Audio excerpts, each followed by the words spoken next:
Where the Wild Things Are. Story and pictures by Maurice, Sendak.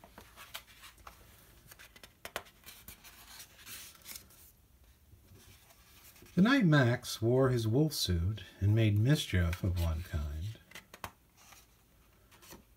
and another,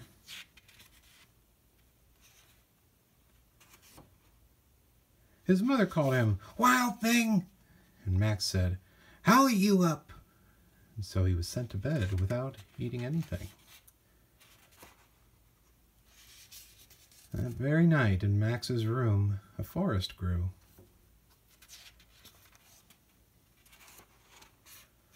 And grew.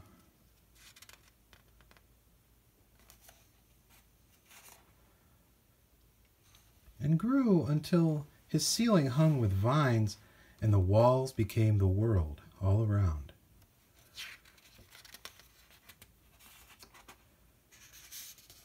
And an ocean tumbled by with a private boat for Max, and he sailed off through night and day.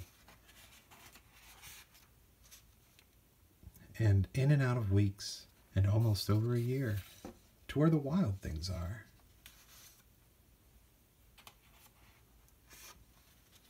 And when he came to the place where the wild things are, they roared their terrible roars, and gnashed their terrible teeth, and rolled their terrible eyes, and showed their terrible claws.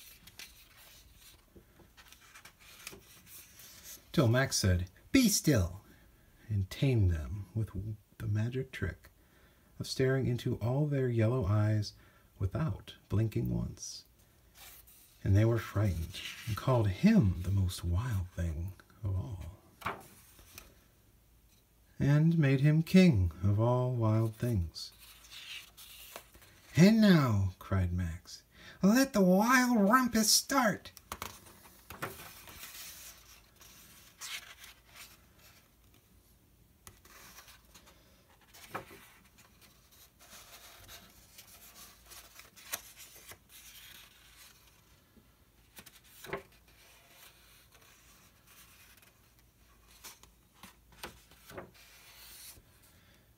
"Now stop," Max said, and sent the wild things off to bed without their supper.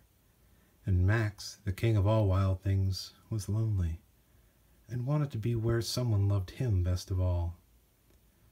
Then, all around from far away across the world, he smelled good things to eat, and so he gave up being king of where the wild things are.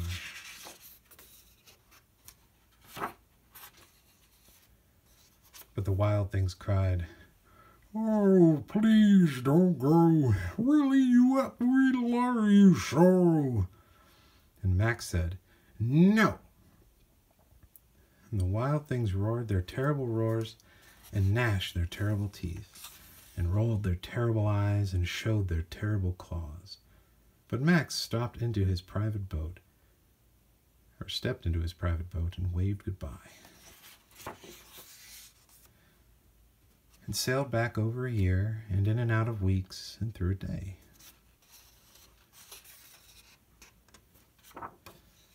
And into the night of his very own room, where he found his supper waiting for him.